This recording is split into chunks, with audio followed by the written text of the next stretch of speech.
some music. Good evening, everybody. It is Monday night, December 7th. We got the Christmas colors, everybody. Welcome to this edition of Breakfast Soup. I am Don Tony, and joining along with me, as always, Anthony Missionary Thomas. What's going on, everyone? Happy holidays. Happy holidays, man. Merry Christmas. Yeah. Yes. I heard last night you did a review of my review, which I heard was spot on, lots of fun. You know, I apologize to you and I apologize to everybody that were a little bit confused as far as what was going to happen with the NXT recap. Fact of the matter is, Friday night after the Don Tony show, I didn't go to sleep till wee hours in the morning. Saturday night, I went out, didn't get home until almost 1, fell asleep at 3, got up early, vegged all day, and I didn't talk to Mish at all since probably last Monday or Tuesday. It was a crazy weekend for me too. I mean, we were catching up, doing some holiday decorating around the house and stuff like that. I was actually supposed to hang out with Krauser this weekend for a lot of friends of ours. John Krauser, stand-up comedian, does a lot of improv work, friend of the show. But he came down with a case of COVID. He's got COVID. He is currently, I just talked to him maybe a couple hours ago, and I'm sending him all my love. But yeah, dude's a little sick, so he's homebound, and I'm kind of glad in a weird way that he wasn't here this weekend, because I definitely don't want to deal with a case of that. But I hope he recovers well and fast. John Krauser, I know we joke a lot, especially when we play those Jackbox and Amongst Us, but one of the good guys. And, you know, I know a lot of you out there know John Krauser, so my thoughts and prayers are with you, my brother. You know, this will just make you stronger in the end. And, you know, at least you'll be immune to it after. And I got news for you. I know he's not thinking about this right now, but something tells me because he had COVID, he's probably going to come up with some pretty damn funny material when he's back doing stand-up comedy again. Oh, hopefully. Oh, man. Hopefully it's funny and not tragic. Yeah. Oh, do I have the drum? Oh, no, that's not the one. That was for Anthony Diaz last night, but I have the drum.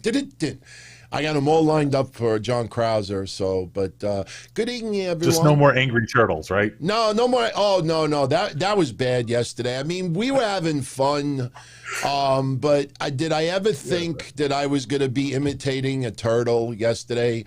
Someone has already offered to post a hefty super chat if I do the Rick Rude thing.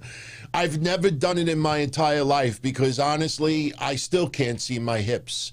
You know, I still got a lot of poundage to go, but you know, some people think that for the right price, I'll do anything. What do you think I am? Like, you know, if Ted DiBiase tells me to dribble a basketball, I'm going to do it. You know, I'll make sure to kick it away from you there, DT. Listen, before we go any further, I played it yesterday. I forgot to play it Friday, and I promised that I would do it at the very beginning of today's show and the very beginning of Wednesday's show. 2 weeks ago, I put up a contest, and I was supposed to award 2 winners for signed Nakamura photos. And Wednesday, I picked the winners. I capped the video, and I know one is already aware that they won because they saw the video yesterday, but for everybody who was waiting for this from Wednesday, it's only 30 seconds. Here's the 2 winners in real time of the Nakamura photos. Check it out. Oh, that's the intro. That is the intro. Where are you? Where are you? Winner, winner, winner, winner, winner. Oh, shit. I didn't cue it up. Oh, it's okay. I got it right here. No, I got it right here. All right, here we go. Winners!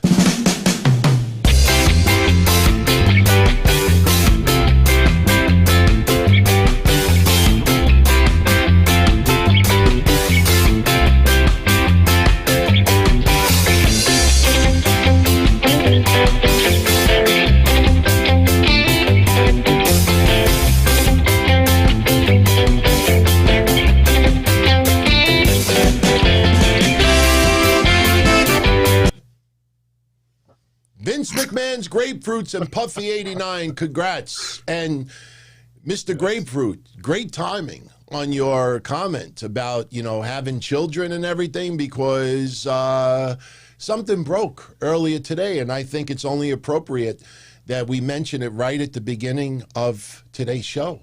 What was it? Someone's water? More than that. First time in history, a man gave birth. The man, Becky Lynch, Seth Rollins. Congratulations. They are the proud new parents of a baby girl. They have named her Roux, R-O-U-X, I believe. Beautiful name. Yeah, Roux. Yeah. You know, I mean, you know, it's a beautiful name. It's a different name, but, you know, I actually looked it up to see as far as... Is it really a beautiful name? Because I was confused. Is it Roux as in like flour and water? Is it Roux like I will rue the day? Is it rocks? It's Roux as in like, Vinny Roux. My child's name is Rocks. No, it's Roux. You know, it's Roux? Whenever I think of Roux, you know, I mean, I don't think about this anymore, but my first thought was when I used to be a kid watching Happy Days, and Fonzie could never admit that he was wrong or he was sorry. So when he was going to say that he was wrong, he'd be like, you know, yeah, I'm Roux. You know, so it's Roux, R-O-U-X. So good for them. God bless them. You know, just wonderful news, man. I think that's great news. I mean, you know, it's a good deal. Roux Lopez, right? So that's the full name. Yeah, it would be. Is there a middle name? We know if there's a middle name. I don't know of any middle name. Becky only posted Roux, so I could picture now. See, if they're friends with Zack Ryder. You know, Zack Ryder's got to write in the card like Roux. You know, just I don't know. It's me being stupid, but congratulations to both of them. I know we're peons, and they'll never see the Donzilla Army, the soup nuts that are tuning in right now. Everybody is sending their congratulatories, and that's a wonderful thing, man. Nice way to close out 2020. To be honest with you, so yeah. I just figured we knocked that out right at the beginning of the show. And, you know, as we're doing the show today, you know, I made this promise starting Friday, and I'm keeping my promise. And I am going to be putting timestamps on every episode from now on. And with us doing timestamps, it's going to force us to really tighten up the shows. Because we're not going to start a conversation, get sidetracked, or if I'm going to go on these goofy rants about personal stuff, and then 20 minutes later we get back on the same topic. So when I put a timestamp down, we're getting into that conversation, and then we move on to the next one. So, you know, I'm actually writing right now 7 minutes, 50 seconds, Becky. So I go back and I'll get the exact time. And yeah, no, Benjamin, get used to it. The shows now, because we're tightening it up, they are going to end sooner. But, you know, we're actually looking to add an additional show in the very near future. So, because what I've been getting so much feedback from all of you out there, and what a lot of you seem to want is shorter shows, but more of them. And I think that's better because, you know, I know how your schedule is. Me, I always have an hour or two a day for the most part.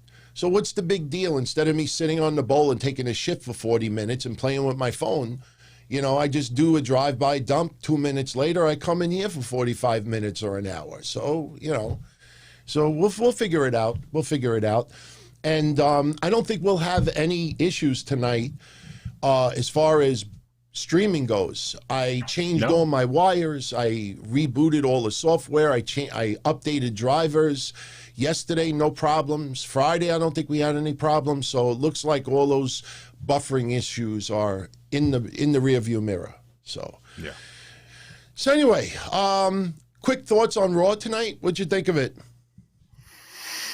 Kind of lackluster, though I do enjoy the direction that the Wyatt and Orton feud is kind of taking place. I like the fact that they're focusing more on the entire history, and it seems like they're trying to develop this into more than just a pump and dump feud. Feels like there's more to it. You know, I know we have plans to talk about why Alexa Bliss wasn't there tonight, but overall it wasn't a bad segment. It's a good matchup between the two, but you know, at the end of the day, we're going to see what happens there. other than that, not too much relative going into this. I don't want to say completely lackluster, but there was a couple of funny moments. The Bro Nuts was kind of funny with him and Jeff Hardy. Found that amusing, but I don't know.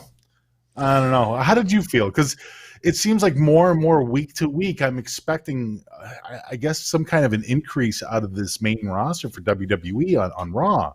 Well, but I'm feeling let down lately a little bit.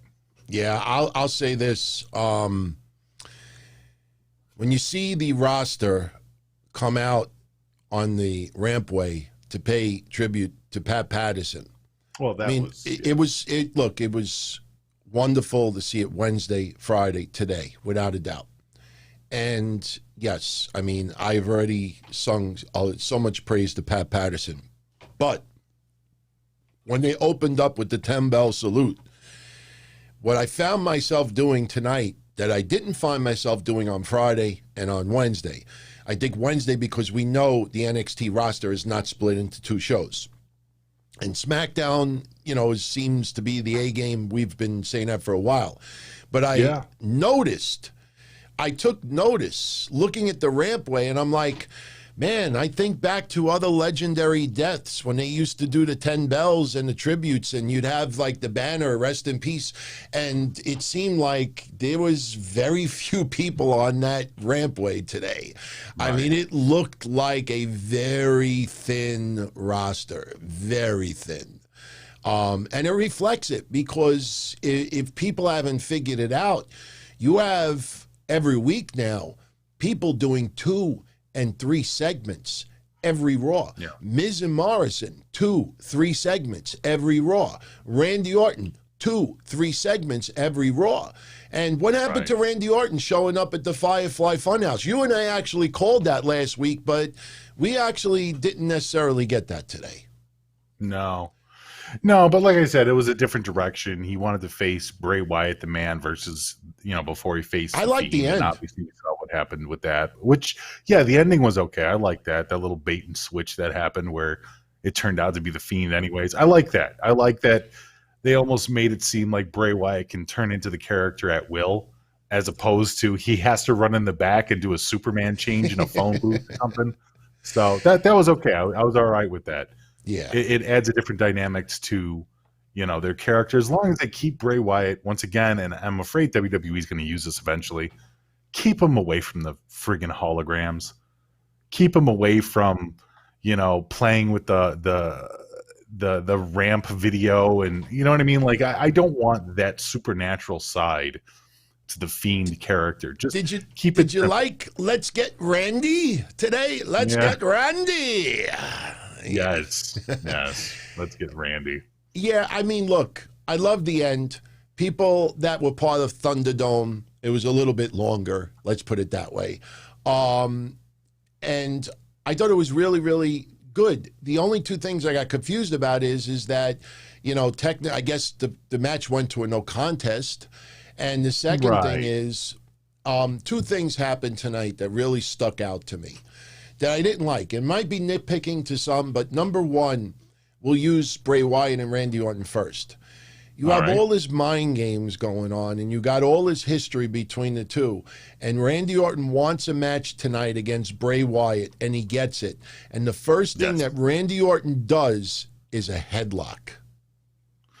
See, we've brought that up before too, and I totally agree with you on that. It's weird when they go into the motions, especially when this is a feud that's been going on for a while. It's got a history to it. And since it was on Randy's stipulation, you're completely right with that. It should have been Randy running out there just beating the hell out of him down the ramp. You know what I mean? There's something to be said, something lost on the psychology of some, the way that these feuds, these matches are booked. In the scenario of Randy Orton and Bray Wyatt, obviously this is the main event for Raw going into the pay-per-view, but this needs to be more violent.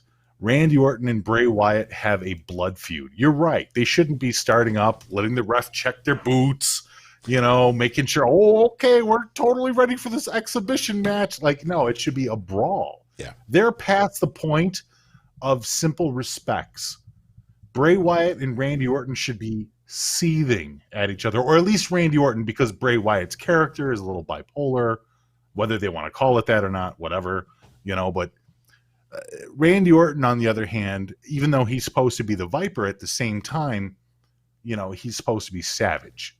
He's supposed to be brutal.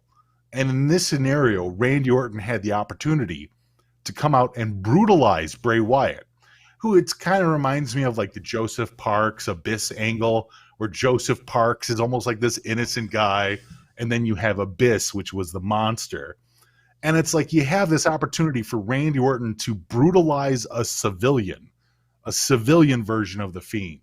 And they didn't really pounce upon it. I did like the fact that Bray Wyatt accepted.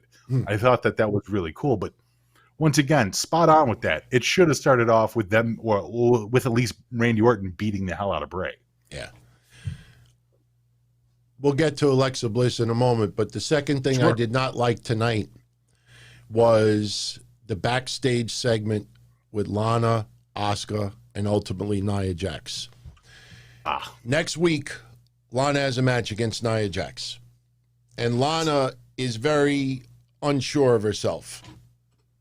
Leave it to Asuka, who doesn't speak English, to actually convince Lana that she can do it. She can do it. She can do it. And look, you and I are big supporters of Lana. We're not ripping the storyline. But here's where it went downhill quickly.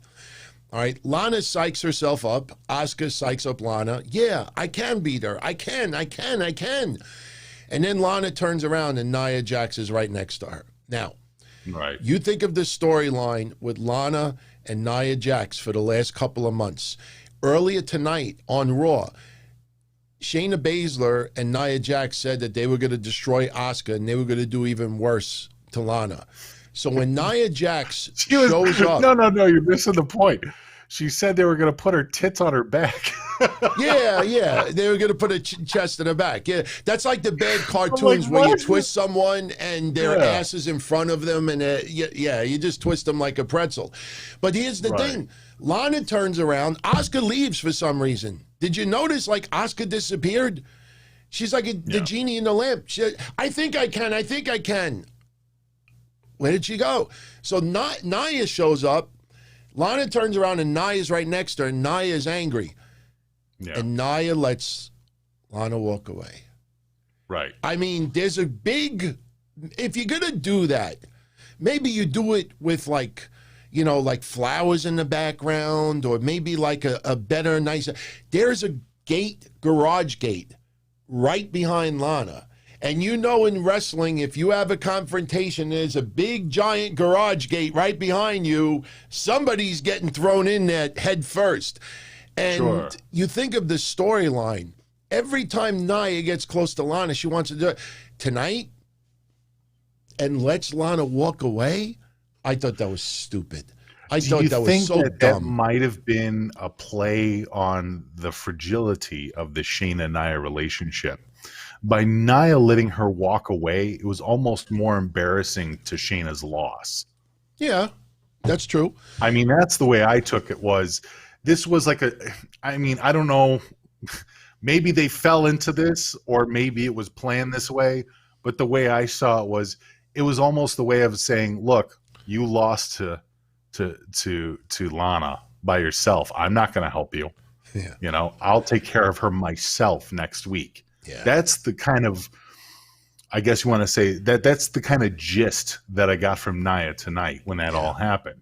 Yeah. So and it still sticks to what we were talking about before. Asuka and Lana do have this Mick Foley, Mikey Whipwreck type relationship where Lana is clearly not a competitor on any of the other three's leagues, but at the same time, because of Asuka, she's going to win. She's going to win these matches. She's going to come up strong. And I can only imagine next week it's going to be the same thing. Or it's going to be the same thing when she goes up against Nia, in order to lead to this feud where they're going to have some kind of a stipulation. And I don't know what it would be. But somebody said Friday. Tables match. Somebody said Friday. I don't remember her name, but she said in the chat, tables match. That makes perfect sense. With Lana going through all those tables, it's got to be a tables match. In fact, probably somebody, and I don't think it's going to be Lana, I think somebody will go through a table next week, and that'll be a tables match. Maybe Nia goes through a table next week, and then they insist that they want a tables match at TLC. Well, I was thinking it was going to be one of those goofy gimmick matches where Asuka has her arm tied behind her, one arm tied behind her, or something like that. Maybe. You know what I mean? Maybe. Some classic WWE stuff there, you know? But yeah, you're right. Tables match makes the most sense storyline-wise. And I think if they go down that route, they can actually do a lot more with it, especially considering all the tables that Lana went through. Nobody's going to want to see her go through another table. Yeah. They're going to want to see Nia. They're going to want to see Shayna go through a table. Yeah.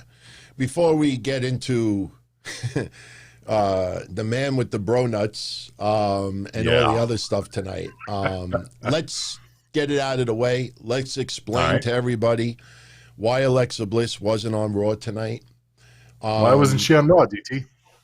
Well, it's funny because how this first came out was through a cameo video. Somehow Devon Dudley, and I think isn't he still an agent for WWE? I mean, I'm not sure. I think he's an agent for WWE, and maybe he's not. I don't know, but he did a cameo for someone. And when he did the cameo, he's in Los Angeles. So he happened to be, I guess, there doing a movie. So when he did the cameo, he was explaining why he was in Los Angeles. And he revealed in the cameo that he is there assisting in the producing. And I don't think he's involved with the TV show directly for like multiple episodes. But I don't know if any of you out there remember this TV show from the 80s. Does anybody out there remember Punky Brewster, the orphan? I never liked this show. I'll be honest with you. I never liked it. I never liked this one, and I never liked Small Wonder. Over the years, I've said, like, I wouldn't mind if Jersey Shore, like, had a bus flip off a cliff. When I was probably 10 years old. Like a stuffed animal with superpowers or something like that. Yeah, Small Wonders was the blonde chick that apparently had superpowers. Small Wonder, Alf. No, Small Wonder was the little robot girl. Yeah. With the dorky boy. Yeah, her, Punky Brewster, and Alf. I would have had no problem as a 10-year-old with the school bus going off the cliff. I hated Alf. Come on. Alf was amazing. Come on. You ever see the Gordon episode of Shumway ate cats? How awesome was he? You ever remember the episode of Family Guy where the dog like busted his nose and his teeth and his nose was just like drooping? That's what I wanted to do to Alf when I was a child. I hated I can't Alf even. Alf was great. Oh, I hate it. With Willie. Hey, Willie. Willie. So anyway, Punky Brewster from Melmac. Yeah, this was a television show from the 80s. Well, I had no idea that they're doing a reboot of Punky Brewster. Now, have no fear, everyone. They're not doing like a contemporary version with social justice warriors and all this stuff. They're actually going to use, for the reboot, Punky Brewster. She's actually a single mom now, and this is the actual Punky Brewster. That is her today. She looks nice. So anyway, I guess the Peacock Network or whatever that cable streaming service it's going to be, they signed on for, I think, 10 episodes for the Punky Brewster reboot. That's what she looks like today? That's what she looks like today. She is she's good at, they're rebooting Punky Brewster. She got that Mickey James appeal going on, I'll be honest here. Yeah, oh man, there's some nicer photos online, but I wanted to try to keep the show nice and, down. Right. No, I know, but I'm just saying, looking at her, she's got that Mickey James appeal in the sense that, you've seen Mickey James 20 years ago, and you see her today, and she only looks better. And dear God, I did not expect a child star to look that pretty when they got older. Yeah, so. I mean, I realize now, I guess the freckles weren't real freckles. I mean, they're airbrushed out of this season 3 thing, but I remember when I first saw her, I like, those freckles are ugly. I want to play connect the dots. But Alexa Bliss and Charlotte are going to be on one of those episodes. And that's, you know, that kind of brings me back to memories with some of the old TV shows where you'd have like wrestlers make appearances. Yes, I know wrestlers showed up on the Big Show that is now canceled, but they're doing a reboot. 10 episodes of Punky Brewster. Alexa Bliss and Charlotte are in LA right now filming their roles for one of the episodes. So that's why she was not on Raw tonight. Cool. Good for her. I'm always in favor of WWE people acting and stuff like that going into TV. You know what I mean? Like, I know everybody wants wrestlers to stay wrestlers forever, and maybe that's the old-minded way of thinking, but I don't think there's anything wrong. First off, I think it's great, and feel free to disagree with me on this one, but I think the idea of wrestlers taking acting classes in 2020 should be a necessity. Yeah. I think the idea of them acting, them being exposed to thespians, to them being exposed to people that know how to act on screen is something that all of the wrestlers in the company should be working towards, or at least being a part of. So if Alexa Bliss is now taking acting classes by chance, I'm not even sure, but you would assume if she is taking acting classes like down the road, like the way Sasha Banks did, et cetera, Bailey too, you can only hope that that will affect her in-ring and her WWE performance better down the road. Because I just don't understand why, with a lot of the promos that the wrestlers are cutting in the main roster and stuff like that, it seems like, while it is a lot of scripting, it seems like a lot of wrestlers don't emote very well when you compare them even to the 90s, when you compare them to the 80s. It seems like wrestling promos have kind of degraded, even though the wrestling itself has gotten a lot more advanced and complex. And I always thought that it was really odd that you have people that are dedicated to being on screen and talking, and there's so many of them that are really poor at it. So if the idea to fix all this is by WWE people going to different TV shows, different movies, different on-screen things where they have to take acting classes or at least be familiar with that, I don't see why that's not a mandatory effect for the WWE product. Yeah, I agree. Absolutely agree. Yeah. So we'll see. I mean, let's be honest. I think Charlotte has no problem in the promo department, and Alexa Bliss is pretty much not everybody. Of course, not everybody. Right. But there are a few. Well, you want to know something? Absolutely a few. Huh. Maybe that's the reason why they chose Alexa Bliss and Charlotte. Charlotte nails it on the mic, and Alexa Bliss has been doing great. And you could picture Alexa Bliss like doing like almost like, and look, Punky Brewster is being targeted to the young audience. It's not being targeted for us to be looking at, 40-some-odd-year-old Punky Brewster now. Something. They're still going to learn something from that exchange, though, is what I'm saying. Yeah. You know what I mean? You're not going to go into that and come out lesser. They're going to do more TV. They're going to do more acting spots, even commercials, and they're going to come out better for it, for having those experiences. Yeah. Believe me, there's a lot of people on the roster, even today, Dana Brooke, that direly need somebody to help them charismatically along the way, Yeah, well, we'll get to Dana Brooke in a moment.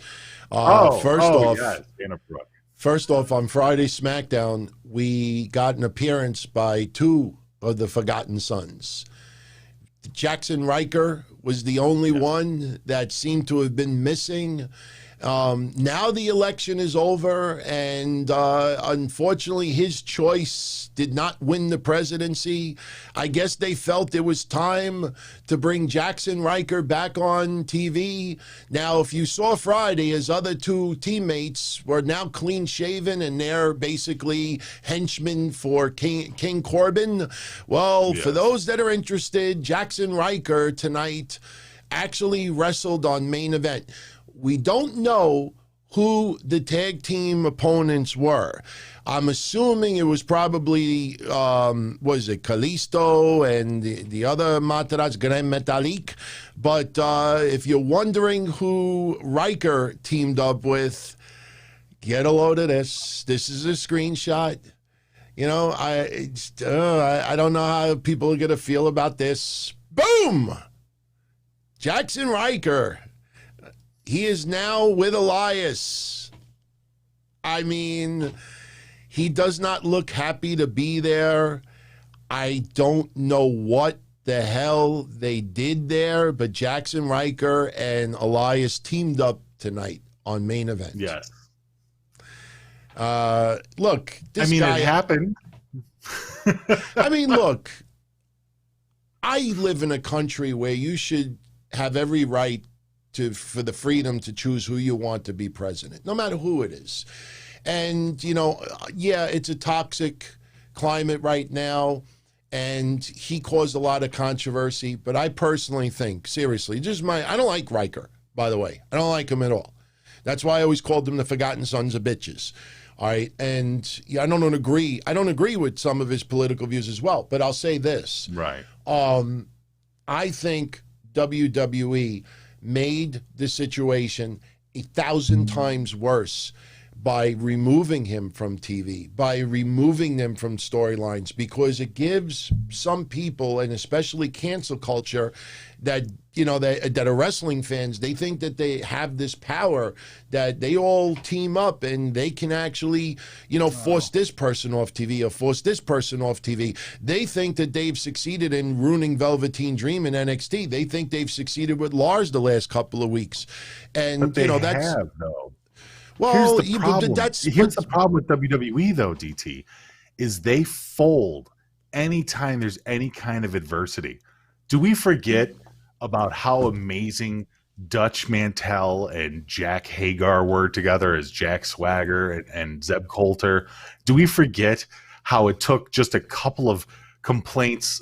Who was it? Who was the guy, the political analyst? Oh my God. Come on. Why am I blanking on him? Oh, man. They apologized to him and everybody else on air. Glenn Beck. They apologized to Glenn Beck and everyone on air and totally ruined an amazing character and storyline just because Glenn Beck bitched. WWE folds any chance they get to any amount of adversity. So the idea that they would fold now is absolutely no surprise to me. I thought one of the most ridiculous things, and by the way, everyone, we're going to talk about the Raw episode in a couple of moments. We're also going to talk about the Slammy Awards that are coming up and how you could tune in, because it's a little bit different this year. And, you know, a couple other tidbits as well. But this, when I saw this, I honestly thought that this was the, that area, the Onion, that makes like all the fictitious stuff. I thought this was something from the Onion, but it was actually true. WWE, a couple of days ago, won an award, and it's called the Synopsis with a C. It's spelled CYNOPSIS, the Synopsis Digital Awards for 2020. And it all has to do with the media industry, everything digital. And this awards actually awarded WWE the winner, get this, of the best COVID-19 awareness campaign. I mean, look, I know that WWE has teamed up with AmeriCares in the past for other charitable causes. WWE and AmeriCares have this, you know, relationship, multi-year relationship, and they've done a lot of good. But the video that they reference about coronavirus, the only video that I could find with WWE and AmeriCares was only done like 2 months ago. It had Zelina Vega on there. It had Mustafa Ali on there. It did have Drew McIntyre. I think Lacey Evans and maybe Kofi might have been on there as well. And 4/5 into the video, you never hear the word COVID-19 once. I think Zelina Vega said coronavirus at the very end. But the funny thing about it is, WWE has a Twitter account, I think, at WWE Community. Now, I've been on a lot of WWE Twitter accounts. I honestly have never been on at WWE Community. And I think, honestly, this is a joke that they got this award. Not because some people that work for them caught COVID. I know people that caught COVID. My niece caught COVID. You know, my father and my brother refused to get the antibody test because they don't want a doctor to say to them, yeah, you must have had COVID a month or two ago. They want to just insist to themselves that they had pneumonia. My father's still a little sick. But getting back to this, they did one video. Wear a mask. Mustafa puts his mask on. I don't recall it ever being pushed for the most part on WWE television. I don't recall their main Twitter account like every day posting a video, wear a mask, wash your hands. Like there'd be a little drip here and that is it. And then I look because I wanted to know the other nominees. I expected ESPN. I expected the NFL. I expected Major League Baseball. Let's get freaking Jaxson Ryker off our goddamn screen over here. I don't think anybody wants to see him anymore. But I expected, you know, these big outlets, you know, because there's been a lot of outlets that have been really pushing COVID awareness. Right. Maybe for their own agenda, maybe for for some type of profit or whatever. But these were the people who WWE went up against for this award. Hashtag alone together. B1, I don't know what that is. Giantosaurus and Taffy's COVID-19 GIFs for kids. Mission Unstoppable, Stay Safe for Science campaign. And something with Vizio. That's who WWE went up against. I mean, is that just proof that if you want like attention from a big time company, you just come up with some fucking award? Because they did have some categories in digital media that actually had some really decent, but it just felt like we got to put WWE in there somewhere. And they give them the best COVID awareness. Does anybody out there, seriously, post it in the comment section. I promise you, if anybody rips on you, I will block them and remove them from this page. They'll never be able to comment again. But be honest, if anybody out there thinks that WWE's done a fine job, you know, pushing COVID awareness, you know, try to convince me otherwise. I looked at that and I laughed. I said, if I'm WWE, and I get a call from an awards company that says, hey, you won this award, best COVID awareness. And you look in the mirror and you say to yourself, you fucking did nothing. We're trying to sell hand sanitizer now and masks. You know, like we didn't push COVID. They look, I don't want to get politics here, but if anybody remembers how Barack Obama and Joe Biden refused to ever say radical Islamic terrorism, that's the same way with WWE. They refused to say the word COVID on television. In front of millions of people, they refused to say it. So I don't know how in a clear mind they would accept this award. I'd be embarrassed. I'd be embarrassed to accept an award like that. To quote Stephanie McMahon, isn't she EVP of Operations? EVP of the company, Stephanie McMahon. To quote Stephanie McMahon,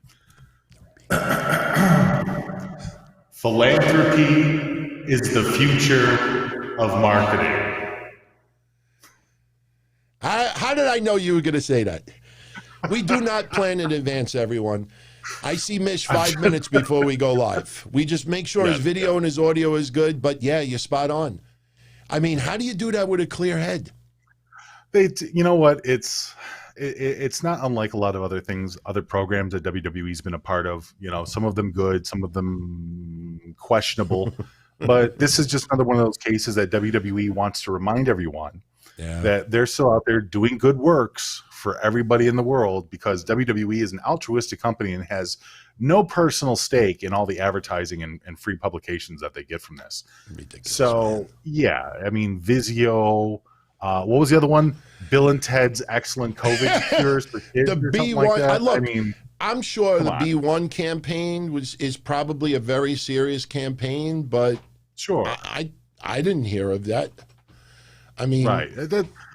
it just seems like it's another stake that WWE is just getting their name out there, because even though this is kind of blow off news right now, because it is, let's be honest, this is something that nobody will talk about next week. Yeah. But when it comes down the road, when it comes to next year, and somebody says something about WWE, they'll be like, well, you know, we did win an award for our COVID charity work for children. What did you do? You know what I mean? And even though it's like kind of like, well, what did you actually do? Well, we don't want to talk about that, but we did win an award. We definitely won an award. It's a lot of pomp and circumstance that it seems like the company goes through. And I mean, at the end of the day, we know why they do it. Yeah. You know, it's not unlike many, many other companies out there that do the exact same thing, but that's what it is. It's just another notch in the belt. It's another thing that they can say, hey, look, we did that, you know? Tay704, if the COVID situation is under control, I see WWE going back to Saudi Arabia next year. I definitely see it maybe in the latter part of 2021. I see in that. A whole other country. You think that they would risk that? Yeah, I could see that. I could see if they're far away from the people, and we don't even know what is going to happen, you know, with Saudi Arabia, because some countries, they're making it mandatory that you get the vaccine. So I don't, you know, I don't want to try to speculate what Saudi Arabia is going to do, but it would not surprise me if Saudi Arabia makes it mandatory that every single Saudi gets the vaccine. And if, you know, if the country is telling WWE everybody's vaccinated, you know, and they believe it, and WWE personnel, you know, this is going to be, look, you and I talked about this 6 months ago, that this is going to be a very controversial subject in the world entirely, but in wrestling as well. There's going to be some promotions out there that are not going to hire certain people unless they show proof that they have the vaccine for COVID. Obviously, they're not going to be able to do that. But it seems like it's such an uncontrolled environment, even if the prince and the government come forward to WWE and say everything is safe. I don't know if it's a good idea to risk that. Even though it's obviously going to be a ginormous payday for everybody, I don't know if you're willing to risk that, or if that's a good idea to risk that in a completely different country, but also in an environment that's not controlled. Right, but they also, I don't know. They also did those huge venues, and they trusted Saudi Arabia on their security. You know what I mean? Like, especially when they had that women's match. I mean, my God. Protecting people, protecting, you know, the superstars from, you know, people that might want to hurt them is completely different than trying to protect them from an invisible virus. Right. You know, I don't know, man. And granted, the vaccines are coming out and stuff like that, so maybe that will be something that will change the dynamic of this. But right now, as of this moment, saying 2021 just really feels early to me. I mean, don't you think that they should worry about doing shows in the U.S. again before they worry about going overseas? They will do shows in the U.S. again, without a doubt. Look, if the vaccine comes out, you know that some people are going to be able to get it, you know, even though it's supposed to be a certain order. And I think WWE, especially with the independent contractor controversy, I don't think WWE could force their roster to all be vaccinated. I think some people, Nia Jax has already said that she's not going to get vaccinated. Look, whoever out there doesn't want it, they have every right to decline it. I've said this 1,000 times since February that only half our country gets the flu shot every year. But, you know, it's going to be interesting to see if WWE does not have certain wrestlers go on the house show circuit because they weren't vaccinated.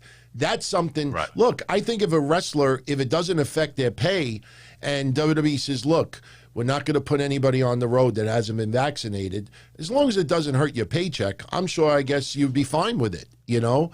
But it's way too early to tell. It's way too early to tell. Yeah, I agree. Yeah, by the way, everyone, for those that didn't check it out, last night I did a recap of NXT TakeOver War Games. Absolutely loved it. I don't know how Mish felt about it. If you want to give a couple of quick comments on it, I gave it a 9 out of 10. The only match that felt a little disappointing to me was Dexter Lumis versus Cameron Grimes, but the other matches put on so much effort. To me, they made up for it. And knowing that NXT TakeOvers are only about a 5-match card anyway, 6 at the most, as far as what you knew you were getting. See, but people need to understand, if you go like to a restaurant, and you ever see those commercials over the years? You go to like this really fancy restaurant and they put on the plate a piece of steak and it looks like the size of like this. And some restaurants, they actually do that. You buy like an exotic dish and they come out on the plate and it's like this big. So when you know that's what you're getting and you're rated based on your food, you're not going to get an F because, oh, every other place has a steak this big and this place is this big. You know in advance what you're getting. So knowing what we were getting for NXT, I thought it went over and beyond, and I gave it a 9 out of 10. What'd you think? First off, I got to say bravo, because I did not expect you to rate TakeOver War Games a 9 out of 10. I didn't expect it from you. I was thinking that you were going to have it a lot lower. I was initially thinking, I'm like, oh, DT's going to rate this a 6, maybe a 7 if he's feeling generous. The fact that you enjoyed it as much as a lot of other people did, and I saw it because I was hanging out in the Discord and a few other places, social media really enjoyed the hell out of War Games last night. And I'm surprised that you didn't like the Dexter Lumis Cameron Grimes match, because that was actually one of my favorite matches. It was especially a match. I love the old. Go ahead. I'm sorry. No. It's just the whole storyline outside of the haunted house match fell flat. You know, it felt like when you look back on it, okay, Cameron Grimes ran away, and it was an asinine, dopey finish to an NXT match on Wednesday night. And then you realize that the only reason why they did that is to plant the seeds for a strap match. Okay, if you're going to have the strap match, fine. But not at the expense of some horrendous thing where he just runs away and there's no conclusion. Like I said, if you remember that night, you know, William Regal is at Boa's house. William Regal is confronting Leon Ruff. William Regal is confronting Damian Priest. Grimes was the initial. You forget that Grimes was the initial antagonist in this entire feud. I know. And the fact that Lumis had to put him in a strap match in order to prevent him from going away, it made perfect sense for the storyline. Yeah. And in the very end of the match, the fact. It was really funny that Grimes dropped his own head on that chair. That was such a violent bump. And then afterwards, Lumis hogtied him, wrapped it around his face, and pretty much, like you said, popped him like a pimple. Yeah. That was fantastic. It was a great finish to that. I like the finish. The idea of them becoming a tag team, though, I was like, no, you don't want. Yeah, I see that. I see possibly an oddball tag team.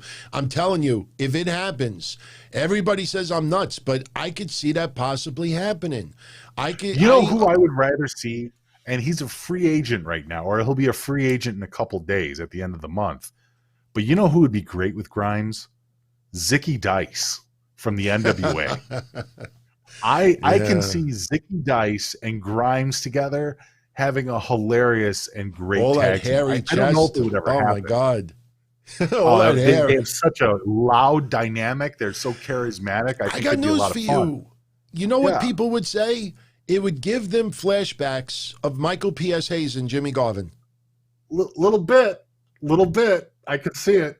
It's definitely a little bit of a rowdier tag team. I'm interested. Okay. All right. I like Dexter Lumis being a little bit more serious. And I mean, I was joking around, but I made the comparison to Chris Benoit yesterday with Dexter Lumis. Now, I don't mean Chris Benoit as far as anything horrible that happened. I mean Chris Benoit as far as the single track minded wrestler. Like Dexter Lumis's character, it's not a very charismatic character. It doesn't have to be. It's a one-track mind. Dexter Lumis goes in, he attacks somebody, and then he moves on. Matter of fact, I think it was, I'm not sure if it was Crazy or if it was somebody else, but one of our, the friends of the show brought up the idea that it would be and this is just total fantasy idea, but the idea of Cross versus Loomis would be very interesting, because obviously Cross, when he comes back, it's going to be a big deal. But Cross doesn't, he intimidates He's got to go right to his title. Other wrestlers. But what happens to Cross if he tries to intimidate somebody that can't be intimidated, which could be a great feud, could be a good matchup. Yeah. Overall, last night, I really loved War Games. I thought it was exceptional. The only part that fell flat for me, believe it or not, was the Undisputed Era and Team McAfee. And it wasn't on the part of Pat McAfee. I think Pat McAfee did a fantastic job in there. I think the finish made sense. I think the fact that McAfee finally got his comeuppance made sense. But it's sometimes difficult for me to look at all those guys and see a threat in the ring. It's hard for me to look at Undisputed Era and go, whoa, those guys look like badasses. Yeah, I don't see it. And maybe that's just my own nitpicking. But when you rated it 9 out of 10, I have to admit it was one of the first times that me and you both saw eye to eye for different reasons. Yeah. But I would absolutely give it a 9 out of 10 too. Both War Games matches had that war feeling to it, that everybody on each team had legitimate reasons to want to beat the shit out of each other in storyline. Right. Plus, I love the constant sirens. I love the flashback to Black Sabbath. I love even I can't remember her name that does the announcing, and just like she's even energy and pump. War Game! Like, she just really made it feel special. WWE hit a home run making the pay-per-view feel special, important, above another level. And that is something that sometimes you get that at the Royal Rumble. Sometimes you get that with WrestleMania. You get it with some pay-per-views that have a theme to it. It's got to feel. Halloween Havoc, they succeeded as well. But for me, War Games was just on a whole other level. And good. I'm glad that we agreed with that. It delivered. And you know what? And there was a slight nod too. You know, the fact that they actually had Black Sabbath in there. They had some Ghost Main in there.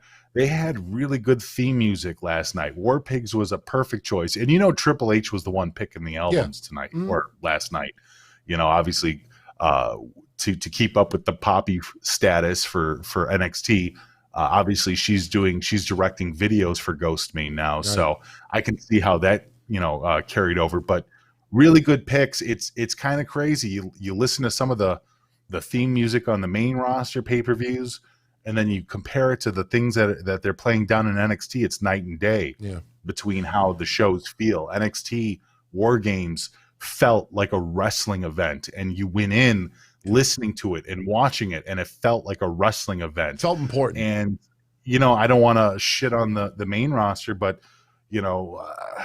what did we get for Survivor Series that was fantastic as far as the music and the pomp and circumstance goes. Yeah. So NXT, once again, doing the work, doing the heavy lifting, and WWE reaping those rewards. Yeah. Best wishes go out to Candice LeRae. There was concern last night that she might have broken her arm in the match. Triple H had said that in the media call. I don't think her arm is broken, because I know Gargano and LeRae had posted a picture after the fact. They did not mention anything about a broken arm, so hopefully, the injury was not serious. But, I'm not going to speculate. I also think that Oni Lorcan was also interested. Yeah, cut up really good. Bobby Fish was cut up pretty good. Thatcher, too, with the ear. Yeah. Ember Moon had a huge bruise here. She got, I felt bad for Ember Moon yesterday, because I said it last night. Early on, I saw people like really in droves, like, oh, she's off. Or some people were like, oh, she sucks in this match. She's this. She got knocked for a loop really early on in the match. Yeah. And it took her a while to basically get her composure back. And, with War Games, there's no place to just go hide and camp out for a few minutes, especially when she's one of the first two people in the match. So kudos to her for roughing it through and getting through it. So, anyway, I guess we could talk about Raw now. Let's talk about Raw, and then we'll do Slammy Awards. I got all the categories. I got the air date. I don't know how people are going to feel about it, but we'll get into it. But Sure. look, Raw tonight, we don't go through every segment on the show, but, we get into, obviously, the things are the most important of the show. Sure. But basically, it opened up with Randy Orton. As I said earlier, you got a lot of people doing multiple segments every Monday now. And when you actually add up the number of people that are on the show, it is far less than what it used to be. But Randy Orton shows up and, he talks about that he's facing the Fiend at TLC. But tonight, he wanted Bray Wyatt. I mean, I don't know. I mean, Bray Wyatt's Firefly Funhouse stuff, doing the game show thing was hilarious with the three puppets as the judges and Bray like wearing like the bandana, the sweat bandana and all that, the headband. But in the end, they're going to be fighting in 2 weeks. Right. And I don't know what the purpose this was, because like I said, with all of the heat, with all of the tension, with all of the anger, they even tried to play off that Alexa Bliss wasn't there tonight because of what happened last week. So you have all this tension early on, and the match starts off with a headlock. I mean, I could see if Bray Wyatt started off with a headlock and he was just goofing around and, doing his thing, with the sweater outfit. But to see Randy Orton do it, I don't know, man. I just, I was not thrilled. I think Randy is going through a lot of the motions. I mean, unfortunately, that's something that Randy's done over the years. Is there's times when Randy Orton just turns it on, and then there's a lot of times where he's just going from point A to point B. And even though the storyline could really use Randy Orton turning it up a notch, I don't think that he was doing that tonight. I think that the setup is there. I think that the idea of Bray Wyatt versus Randy Orton made sense because, once again, like I was even trying to convey earlier, is that Bray Wyatt is almost the civilian in a feud between the Fiend and Randy Orton. So it's an interesting paradox for what it is, but it's not supposed to really let us know what the fight is going to be like in 2 weeks. Because when it becomes the Fiend and Randy Orton, we are expecting the match psychology, the feud to be heightened. Him versus Bray Wyatt should have been Randy Orton taking out aggression on Bray Wyatt and Bray Wyatt just being completely lost and unable to recuperate, obviously, until he became the Fiend. But the actual match at the pay-per-view should be an escalation. It should be something violent. Yeah. Speaking of lost, you see Nikki Cross, nothing. Oh, she got rejected from Alexa Bliss repeatedly, and they don't have a clue what to do with her. No, I am nothing. It's done. How do you feel? That's the end of her character. Until they find another feud for her, or until they give her a gimmick change, that's the end of Nikki Cross. That is how her story ends. I have to go out of order. Okay. Because I think it's appropriate we bring it up right now as well. As far as coming to an end, I mean, I give Ali credit for really pushing it on social media. I give Dijakovic credit for pushing it on social media. I give credit for Retribution trying to make this work. The problem is that when you show up, you look at the sheet, and it says Dana Brooke and Ricochet will defeat Slapjack and Reckoning, Mia Yim.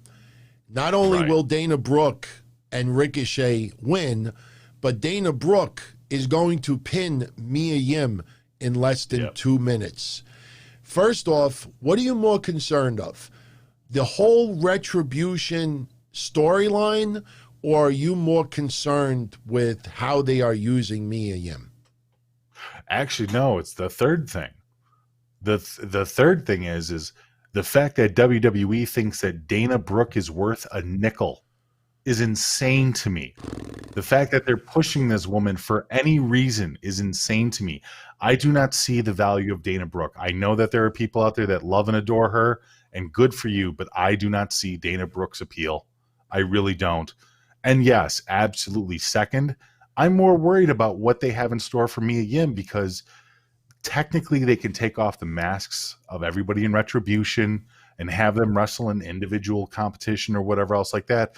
But WWE doesn't have a very good rapport right now with a lot of people that they brought up from NXT. So you're looking at a group of about 3 to 4 people that have been brought up from NXT that now have no direction after Retribution. What are they going to do with them? They're going to sit in the back and eat catering like Aleister Black. You know, I'm not just worried for, you know, the Retribution storyline. That doesn't mean much to me. But Dijakovic and Mia Yim sitting in the back and becoming wasted talent like that, I really question the direction of what WWE is doing up there. I really do. Because it's like you have all of this talent, which people enjoyed in NXT. People liked Dijakovic in NXT. I did. People liked Mia Yim in NXT. I did. And I'm not saying that I speak for everyone. But when you have talents like this and you just bring them up there to job out to Dana Brooke, are you kidding me? Is this a sick joke? I don't understand it. I don't understand the direction of that. And when we were talking about this last week, DT, I said, oh, it makes sense that she lost to Dana Brooke because Mia Yim is going to get her comeuppance, because that's how that works. That's how that works. Somebody loses and then they come back and they beat the crap out of somebody and they raise the stakes, or they bring it to a gimmick match, or they bring it up somewhere else. But that's how that works. But getting embarrassed in 2 minutes, that doesn't help anybody. I think WWE sees money in Dio Madden and sees money in Dijakovic, and that's why it seems like they have almost been separated, so to speak, from the other 2 participants.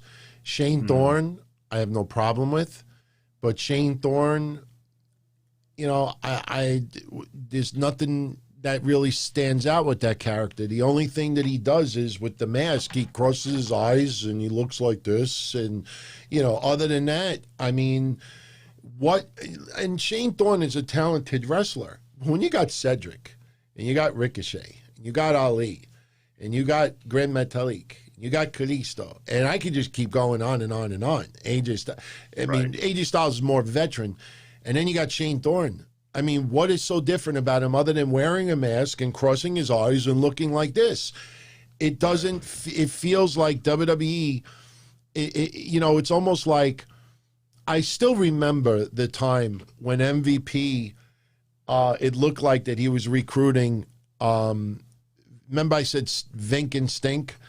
And then they just disappeared off of TV. And I think, look, there's a reason why they disappeared off of TV. WWE just felt like, nah, they don't fit in. Right. So you put a hockey mask off of him and you little makeup and make him cross his eyes. But at the end of the day, it's still him, still Shane Thorne. You couldn't figure out what to do with him before this. Now you have it on, and it's like, okay, he doesn't, you know what I mean? So I'm concerned more for Mia Yim than the Retribution storyline, because I think Dio Madden and Dijakovic could branch out on their own. They are really intimidating as far as look and size, and we know Dijakovic can go. You know, if anybody out there that rips Dijakovic, you know, that I think they forget, you know, that are NXT fans, I think they forget those Fight Forever chants with Keith Lee and Dijakovic. People were chanting Fight Forever, not because they were just trying to chant and then feel like they fit in. Those matches were that good. So they know Dijakovic could go. But I don't understand why they have soured on Mia Yim so much. I know this sounds ridiculously stupid. I don't know if it's a sour. I don't think that they're going out of their way to hurt her. I think it's just another case of, once again, too many people up on the main roster. WWE doesn't have anything for them. Ergo, new talent suffers by sitting in the back. I really feel that's what it is. I don't think it's something personal against Mia Yim. You know, I don't think Mark Carano or anybody has anything against Mia Yim. I haven't heard any attitude stories about Mia Yim. If anything, I thought Mia Yim was actually kind of a golden child for WWE because of remember the nail stuff that she was doing for women's rights? And sure. She's very well liked. Right. So, you know, it's interesting. And I'm wondering, I'm just speculating. You look at Mia Yim, you look at her hair, you look at her makeup. It doesn't look like much has changed before Retribution other than the mask and maybe a little bit more glitter. Is it possible because she didn't change up her look and she looks so much like Mia Yim still, and on social media, she's posting photos of her in a house playing games and everything like that. And you look at it, hey, it's the same hair as Reckoning. Hey, it's the same, glitter as Reckoning. And when the mask fell off, like WWE, like, you know what I mean? Like, but doesn't WWE? It's almost like a Shockmaster moment. You know what I mean? Like, I know it's really horrible to compare it to the two, but Fred Ottman was screwed when the minute that Stormtrooper mask fell off. And I just think Mia Yim, they did not want the fans to think of Mia Yim when they saw Reckoning. But they love Mia Yim because she's done stuff for charity that WWE can latch onto. It's an entertainment company once the lights are on. You know? Okay. No, you're probably right. I mean, I can't see them doing anything negative to her. Like I said, I'm like, they love that. Women's empowerment, you know, she protects domestic abuse victims. She's a smart girl. She's got an altruistic attitude. She's definitely somebody that WWE wants to promote down the road for sure. I don't know if I necessarily say that it's about her looks or about the fact that she didn't change, because hasn't it been leaked more than a few times that when it comes to the women, WWE makes suggestions on what they want their women to wear, on what they want their women to do, and everything else like that. Because WWE can't come out and say plainly what they want you to do, but they can absolutely have other women on the roster, other agents make suggestions on what would help their characters, right? Yeah. Mia Yim is also one of the ones that was very upset about the gaming, stopping with Twitch. She actually went public and talked about how she raised money for, I think, someone who, had a bad illness, possibly cancer. Like, she was very, very vocal about that. I'm wondering if WWE, that might have been a little bit of punishment. Yeah, but she's a special case. Once again, that would be, if you want to doctor the story with the Twitch, the YouTube stuff, and WWE and their network and their contracts, Mia Yim is the person that you use, because I guarantee you Paige wasn't donating to charities. Mia Yim is a legit person. Like, as a person, she's going to go out there and help people. Yeah. Paige is probably putting most of that in her pocket. I'm just saying. Yeah. She has a right to. By the way, everyone, if you're enjoying the episode, I'd appreciate it if you gave it a thumbs up. Helps us get a little bit more exposure on YouTube. All you got to do is, what I'd like to have right now is for all you not fat, but fat. Yeah. Take those fingers and give it a thumbs up. I'm looking. I want to see those numbers go up. Mish is vaping right now.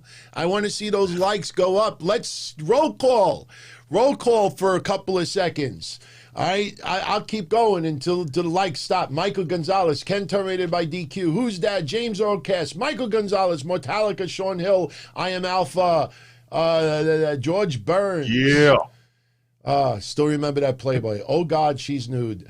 Tay 704, Brian Alex 21. Anybody that wants a little shout out, Lion 2012. Let's see, who's that? Callie Conway, Phil the Promoter, I Am Alpha, Austin Nance, Chat Site, Psycho 187, Chris.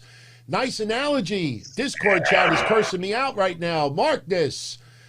Sam I am. And everyone else. Benjamin, what's up, Benjamin? Brian Alex. What's going on? John Belinda, Tay, David Schneider, Kenny Levitt, always lurking in the background. Genesis, much love, everybody. And thank you for the likes. Got about 30 just now. So awesome, dude. Look, it's not, look, I want to make this clear, everyone. Got to make this clear. Mish and I had a very serious talk today. It went 5 minutes. And look, when I see comments and emails, I read everything. And the one thing that people are making me learn is that the YouTube audience is quite different than the Donzilla Army and the Soup Nuts. You get a lot of casual people that'll go by, want to hear a conversation. And when it goes off the rails and you talk about goofs and this and that, a lot of them just look away. Like, I don't want to bother with that. So we're really starting tonight. Really, tonight was the first night. We're really making a concerted effort to try to eliminate that, do the timestamps, keep everything tight. But at the same time, though, you know, I want people to realize when I talk about people on Twitter doing things for likes, whether you have 1,000 likes or 1, it doesn't raise your stature. On YouTube, when you have a certain number of likes, dislikes, comments, like apparently there's some algorithm that when they see a lot of interaction, they actually recommend your videos more to other people. So I don't do it and go to sleep at night with a big smile on my face. Oh, we got 600 likes tonight. Oh, I feel important. No, that actually helps us get seen a little bit more. And, you know, I'll learn on the fly, but I really appreciate all of you out there. Seriously. Thank you. Thank you.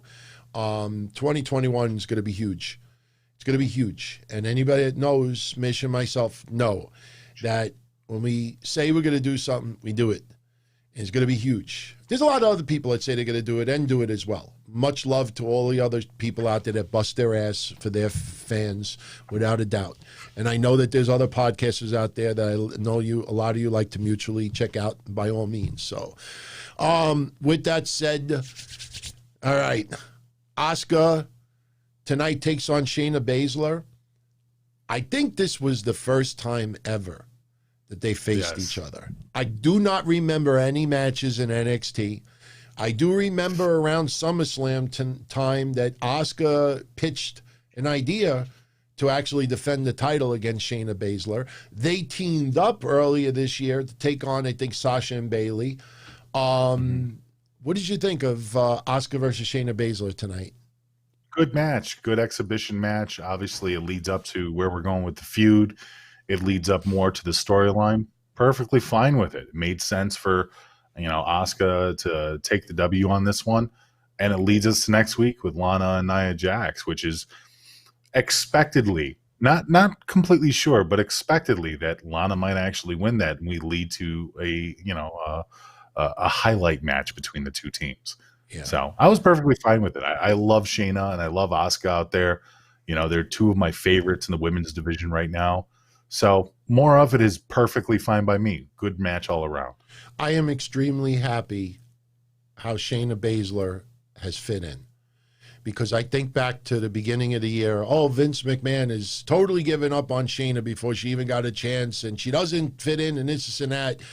And, you know, I think she has fit in just fine.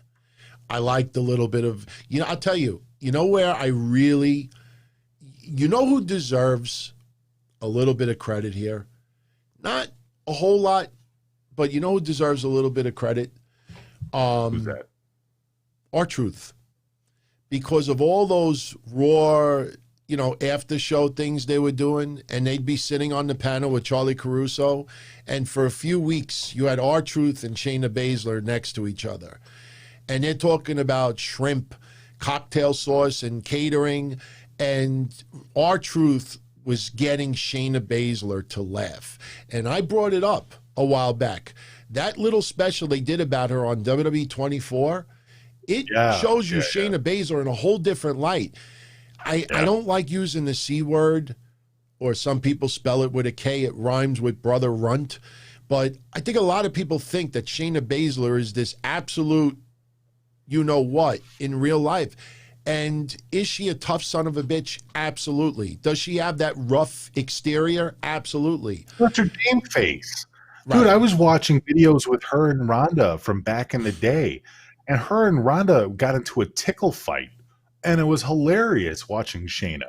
Yeah. Shayna is very much, and I mean, if anything, this really just goes to show how good she is at that game face character that she has, that stoic character, because she's absolutely hilarious in real life. She's a funny girl. She's a funny woman. And I don't mean like funny, haha. I mean, funny, do I amuse you? Do I make you laugh? Funny how? Right. Like, the fuck do I amuse you? I make you laugh? Sharp-witted. She's very clever. She's very witty. You know, Shayna's a person that I think that if they could ever get her character to emote, and she has emoted a little bit with Nia Jax, a little bit. Yeah. And I think that there's something there. Obviously, she did better with R-Truth. But I think down the road, if they find the perfect partner with her, I think she could be I think she could break through some charismatic walls for herself. I think she could cut some amazing promos. I think that the talent is there. It just needs to be dusted off. It needs to be highlighted, you know? And I'm not saying that this is a bad feud and this paints Shayna in a bad light, because her game face it's kind of like, you know what it does? The fact that she seems so stoic and plain-faced and angry all the time, it means those moments when she's laughing and smiling, it makes her that much more applicable for people. Yeah. Like, people like her even more during those moments, you know? You know, the end of the match tonight was a little bit cheesy with the roll-up, you know, because Asuka distracting Shayna Baszler. You know, but look, you didn't want a definitive beating. You didn't want to... Right. I mean, this is meant to... It's meant to further strengthen the idea of this tag match for the titles at TLC without hurting the credibility of Shayna or Nia. Right. That's basically what it is. You know, you know what it reminds me of? It reminds me of when Bayley had the feud with Sasha Banks when Bayley first turned on Sasha Banks, and I think it was like 2 weeks later, I think they fought for the title on SmackDown. And I remember a whole bunch of people outraged, like, oh my God, why are you doing that on SmackDown? You got to do that on a pay-per-view.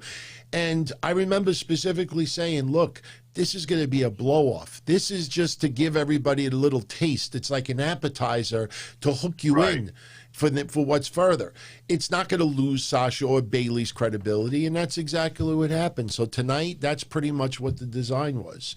So, by the way, I want to give a special shout out to Ebby Abrego. Thank you very much for the support, my friend. You know, I always try to observe the live chat as we go along, so I saw what you wrote earlier. I didn't forget. So now we go to Matt Riddle. I mean, we already talked about Dana Brooke and Ricochet beating Mia Yim and Slapjack. Before the match happened, they had the camera in the back, and it looked like Ricochet and Dana were preparing for their match. And here comes Matt Riddle with a box of donuts, and written on the side, it says bro nuts. Instead of donuts, bro nuts. Get it, bro, bro, bro. And he's trying to get them to eat the donuts. You know, and Dana, with her bad acting, she's like, you know, we're busy here. We're busy here. And, you know, it was just goofy. Then I started looking online. I'm thinking of food and I just accidentally fell into one later on with Jeff Hardy. But, like, I'm just picturing what happens in the future. I mean, I'm looking at food items, and is Matt Riddle going to come out there and offer people some brotato chips? What about fettuccine Alfredo? Yeah, Alfredo. Nah. What about Brussels sprouts? Nah. What about chocolate chip cookie bro? I don't know. I kind of think brotato chips so far is the best one. What about some bromaine salad? Strombrolis? Anybody? But later on, he had a segment with Jeff Hardy offering his bro nuts, and Jeff Hardy's like, look, I got to go out and have a match with Lashley. Small after this segment, so. Yeah, and I said, so Jeff declined the bro nuts, and I said, maybe if Matt Riddle offered Jeff a little bit of oxybrodone, because there is oxycodone, obviously. Are we really doing this? I was just making a joke, like if it was oxybrodone, Yes. I like that one, Psycho. Broccoli. You don't even have to misspell it. Broccoli. That's a good one, man. Yeah, That's what about I didn't even Don think of broccoli. Yeah, Don Brony. Don Brony. Out of all of them, I like brotato chips. Come on, dude. Tell me you don't want to have some of my brotato chips. Come on. Oh, man. What are they doing to this guy? I'm serious. Remember when I said Fast Times at Ridgemont? I'm really convinced that he is Spicoli. He's Spicoli. And didn't Spicoli always walk around with slippers, like the flip-flops too? Man, I think don't Spicoli know, did. Yeah. Oh, man. And this is all set up for Riddle versus Lashley, which will probably be an awesome match. But they're making Matt Riddle look like he's brain dead, that he's an airhead. And I know some of his gimmick has always been like that. But, man, this is just feels like this is like Matt, like amped up times 100. Hey, everybody, have some of my bro nuts. He doesn't seem too far off the tree from where RVD used to be. He seems, and I know you compare him to Spicoli, which there's a lot of similarities there, but I'm still sticking to he is filling the Rob Van Dam niche. I'm not saying that he's RVD in the ring. I'm not even saying that he's exactly RVD in character. But the similarities are there for the newer fans and the older fans. You know what I mean? Who said bromato soup? Bromato soup. Dorian Mesa said that. Dorian Mesa, yes. Yeah. I like the other one. Bro Dust. Oh, man, he's got to do that. Come on, Dustin's in AEW. I'm not dissing Dustin Rhodes. I love Dustin Rhodes. I'm so happy. Remember 2 years ago? I said, I want to see Dustin smile. If you follow him on social media, the guy never smiles. You saw a couple of smiles over the last year and a half. But I could see them doing that. Matt Riddle comes out with the face paint and he goes, bro dust. Maybe they could all get together and have a broast. Yeah. You know what? As long as he doesn't do G.I. Bro. As long as he doesn't do G.I. Bro, I think we would probably have a little bit of a problem. So you could have Matt Riddle and Jeff Hardy be bro dependent of each other. He actually said the Hardy Bros tonight, and Jeff Hardy's like, no, the Hardy Boys, and he's like, no, we could be the Hardy Bros. Right. I don't know, man. Well, see, maybe RVD could actually come out and be their broda instead of Yoda. Their broda. No. Yeah. Okay. No. All right. Yeah. I'm looking at everybody with their bro stuff. I like yours, your broast. I like that. And they get on some prohibition. No. Prohibition. But, it's not even funny anymore. Maybe they can work a program together, DT. A program. What if they work a program together? No. As long as he doesn't go broke. Oh, man. By the way, bravo, because about 4 weeks ago, we talked about how they were going to go with the Sheamus Drew McIntyre. Tonight, they tried to do a little bit of APA stuff because we had the handicap match, Miz, Morrison, and AJ Styles versus Drew McIntyre and Sheamus. Earlier in the night, you have Miz TV with Morrison. They brought out AJ Styles and Omos. And then McIntyre and Sheamus were out there, and they were trying to tease it was going to be a 4-on-2. But next thing you know, AJ Styles and Omos are outside the ring. And, the whole idea is that Miz could cash in the briefcase. AJ Styles would rather face Miz than Drew McIntyre at the pay-per-view.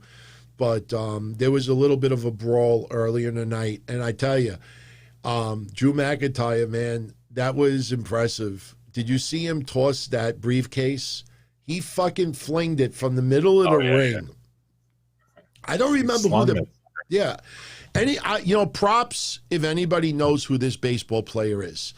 There is a baseball player. I don't know if he was on the Chicago Cubs, but there was a baseball player and he was a pitcher, I believe. And whenever he would go to the pitcher's mound, he would always, to warm up, he would take a baseball and throw it from the pitcher's mound over the center field fence. And I think the team told him to stop because they thought he was going to blow out his arm.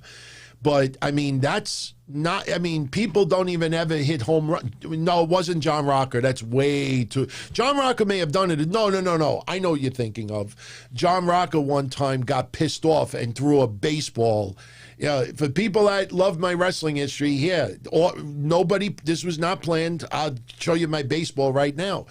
John Rocker, back in the day, got pissed off because he was getting beat up a little bit in the game. He took a baseball and he just threw it as hard as he could, and he hit a female teacher in the head. And as an apology, he brought all these autographed photos. I think he showed up at the school and everything. I remember that story, man. But no, it was not John Rocker. This is much more recent. Sammy Sosa. What? Sammy Sosa wasn't even guessing, man. Jesus. Yeah. See, that's why that's why I kind of gave up on the baseball podcast idea. There's 30 baseball teams, and if I start saying I'm going to do a baseball podcast, and I'm doing it for wrestling fans, if I don't follow all 30 teams, I'm going to look like a deer in headlights. Trevor Bauer, Lion, okay, yes, I give it to Lion. Dorian Mesa also said that, and it was Trevor Bauer. That's who I was talking about. But Drew McIntyre tonight took that briefcase from the middle of the ring, threw it all the way up the rampway, and actually hit it in the air, hit the back screen, and the part of the LED panel went out.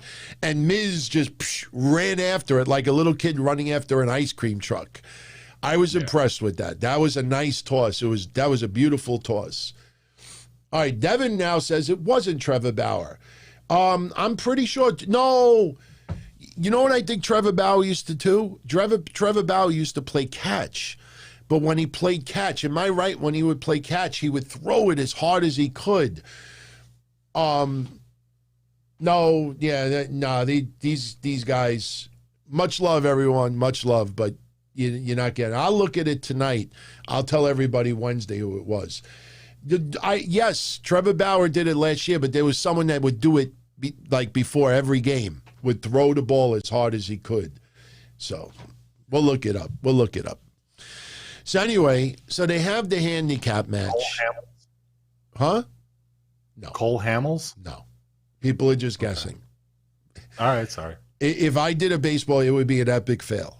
Because I'd be like, who's the pitcher? And then people would bring up 80s jokes. It would be an epic fail. Oh, wrong pitcher. Sorry. Yeah. But they have the handicap match. And basically what ends up happening is seed planted tonight. Now, one thing I despised is I understand 2-3 weeks ago, somebody saying to Sheamus, look, we don't buy you saying that Drew's your friend. You're going to stab him in the back. All right. They did that 2 or 3 weeks ago. I get it. But why do these wrestlers on the roster give a shit that much that Sheamus may turn on his friend? Because Keith Lee did that again tonight. And last week, I don't remember who did it last week. Might have been Keith Lee last week as well. But tonight he goes up to Sheamus and he's like, we know that this is just pretend and you're going to turn on Drew. And I'm saying to myself, you're a 350 fucking pound monster and you're worried that a wrestler might turn on his friend? It was so goddamn stupid. But Sheamus accidentally bro kicks Drew McIntyre. They lose the match. Yes. In the back, at first, Sheamus is saying, look, it was a mistake. It wasn't intentional. We go to commercial, we come back, and they're beating the shit out of each other. And it quickly turned into an APA moment because they're fighting each other, and then Pat Buck is trying to separate them. So they put Pat Buck through a table, and then McIntyre and Sheamus look at each other like, you want to go for a couple of pints? Who's buying? Who's paying? And they leave. So it was like an APA segment to me. But Yeah, seed no, planted. that was fantastic, actually. It was a rare moment that I really got behind Roux and Sheamus on that one. It was fun. Oh, yeah, for Pat Buck? I think that, you know what? I think stuff like that needs to happen more for tag teams, because it really, like, I'm not saying that exact same moment, but you don't get those bonding moments of why tag teams stay tag teams. Like, Right.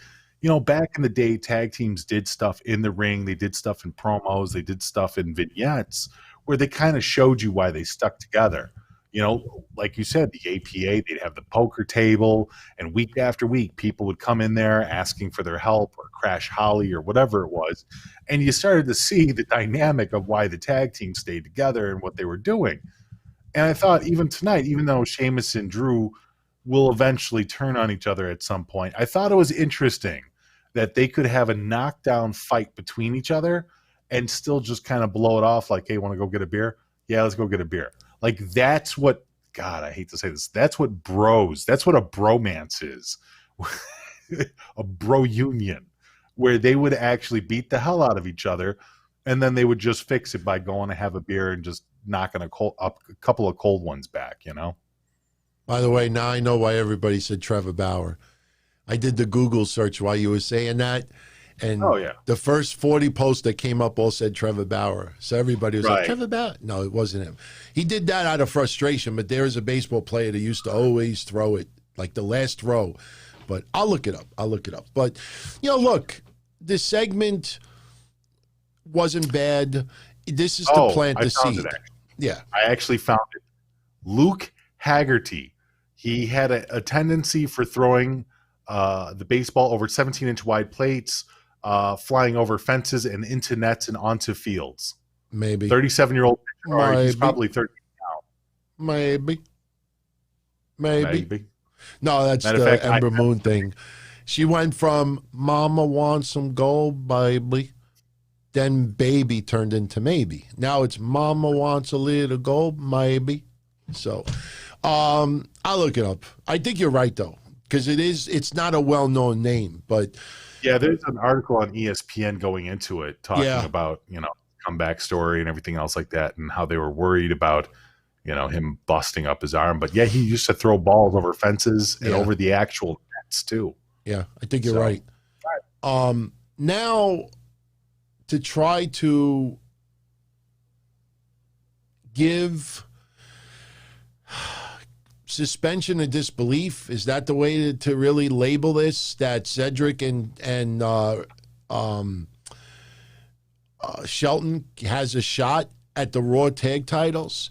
I mean, they lost shots at the title like 3 times in a row. And they did the same goddamn thing again tonight. But there's another tiny little storyline that I don't know if people have really started to pick up consistently. But I've kind of felt this. There's like a little bit of a storyline where Shelton Benjamin and Cedric Alexander are trying to one-up each other a little bit in the ring. Because when Cedric, after Shelton Benjamin lost his match against Kofi Kingston, you had Cedric Alexander that was pissed off about it, and he like convinced Kofi to go back in the ring and have a match with him, and Cedric wins the match. And it feels like Cedric like trying to show up Shelton Benjamin like, look, I got it done and you didn't. And it kind of feels like maybe that's a little sub-storyline that these two guys are not getting along. I wouldn't put it on the level of MJF, Sammy Guevara, but I don't know. Has anybody out there felt that little bit of a dynamic as well? Little hot dog a little bit with Cedric? It could just be them building up, you know, the camaraderie, building up the storyline like we just saw with Drew and Sheamus for different reasons. I mean, look, if any of these talents want to make their characters better by peppering in their own stuff, I'm all for it. You know, anything to make the actual psychology and make the actual tag teams better it's good for everybody, right? Yeah. I'm looking at a crazy cruiserweight. He's still on the Matt Riddle bro kick. And Wouldn't it be bro ho ho? Actually, you know what? I could picture Matt Riddle showing up in a Santa Claus outfit, and he's saying bro ho ho, bro bro bro. You know, I'm telling you, we're probably gonna see something stupid like that, man. By the way, you know, I actually had somebody say to me the other day that they miss seeing Matt Cardona in AEW. A little surprised. He was there for what, 3 matches, and that was it. He's gone. He's gone. No. So we had, look, it feels like they want to do Shelton and Cedric versus New Day. I don't know if it's going to happen at TLC. It kind of feels that it's going to happen at TLC. Maybe they're going to do 2 out of 3 falls at TLC. Maybe that's where they're leading to. But they already have 5 or 6 matches pretty much set. So, you know, if they put Riddle against Lashley, that's 7. If they do this match, that's 8. There's nothing set for Asuka yet. I mean, there's a couple of matches out there. It feels like that they are trying to do for the pay-per-view. What is TLC going to have? 10 matches? I don't know, man. I don't know, but it feels like they're trying to set up some type of stipulation with these guys, and I'm wondering, because of the, you know, 2 weeks in a row, have another match. Nah, man, you guys don't want to go out that way. You don't want to go out like that. Go back in the ring and let's have another match. I'm telling you, I wouldn't be surprised if they do a stipulation, 2 out of 3 falls with those guys. Yeah, I don't doubt it, man. So let's see what else. We already talked about Riddle and Jeff Hardy. Broetry in motion. That was something he said to Jeff Hardy. So I said, man, Hardy, Jeff Hardy. Speaking of Jeff Hardy, he loses to Lashley. I thought it was a damn good match. Went almost 13 minutes. Oh, dude, I snoozed through that one. Really? I don't know. I thought it was good. I thought, you know, it wasn't a great match, but, you know, it was a decent match. I mean, you know. It was Jeff Hardy heavy. Jeff Hardy doing the heavy lifting, making Bobby Lashley look like a competent wrestler. And, you know, I'm not the biggest Bobby Lashley fan, but, you know, I mean, let's be honest. Jeff Hardy's the workhorse in that match. He is. But Jeff Hardy loses to the Hurt Lock. Yes. I thought the match was all right. I mean, you know, you kind of knew that something was going to happen to Jeff Hardy for Matt Riddle to make the save. And that's what ended up happening was Lashley puts the Hurt Lock on, wins the match, refuses to break.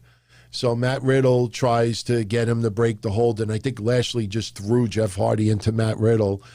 And this is where they're going. This is the Acme Insta feud, if you remember last week. We had Matt Riddle 2 weeks in a row with MVP with the and then it leads to just name dropping Lashley just for a little second. And would you say? And that's where we're at now. Right. I think Lashley and Riddle may actually pull off a pretty damn good match. But here, there's another match. I just don't see all these matches going down at TLC. But with that said, we had the main event tonight. I know we talked about it a little bit already. Bray Wyatt versus Randy Orton. You know, to me, it fell flat. It felt like, you know, it had a little bit of brawling, but the psychology didn't feel like it was there. It didn't feel like it was building up to the pay-per-view, like you said. The only part in the match, to me, that I loved was the very end. The very end. When, you know, we thought Randy Orton was actually going to get the win and the lights went out. And you have Bray Wyatt with the sweater and the regular pants, the khakis. Thunderdome had some extended time. Now, I don't know if they actually did like a commercial break or something like that, but the lights went off. And trust me, even a magician would not be able to undress, and not only undress, somehow get those clothes underneath the ring while you're in the middle of the ring. You don't have somebody outside with X-ray vision that's pulling those clothes and then hiding under the ring. They did it super fast. And this is interesting because this is now, isn't this 3 times now in less than 2 weeks? We had people, they tried to play off where the person and their alter ego were right next to each other, or because we had Su Yung and Rosemary. I said one last night. I don't remember who I said last night, but we had Su Yung and Rosemary, you know, literally next to each other. Tonight we had Bray Wyatt and The Fiend literally at the same time. There was another one that I can't remember who it was. Maybe someone in the chat will remember, but I could swear there was a third one over the last 2 weeks. So I don't know. I mean, anything you want to add to what we said earlier about this match? Because to me, like I said, the ending was nice, but it just felt a little bit flat. No, I think we kind of covered it. I mean, we covered that this was the catapult for obviously next week, and obviously leading up to the feud. We covered the fact that, you know, Randy Orton did kind of come out there a little lackluster for what we expected him to do to the Bray Wyatt civilian character. Yeah. And, you know, the costume switch to the Fiend was a nice touch. It was well done. There's nothing I can really say negative about it from this point on. I mean, we've already made our nitpicks. Alexa Bliss obviously wasn't there to highlight it. They did what they could with it. They did what they could with it, and they closed it out like that. So, you know, overall, you know, fire. It felt like there was lacking some stuff. And like I said, I don't mind people having multiple segments, but, you know, I'm a fan of Miz and Morrison. I'm one of the few people that actually like them, but I'm getting a little bit sick and tired of seeing them 2 to 3 times a week on the shows. And that's what they're doing. They keep doing that. I forgot to ask you this. Jason Havoc wanted me to ask you this from last week. He wanted to know last week if you had a statue in the background of a Darwin chimp.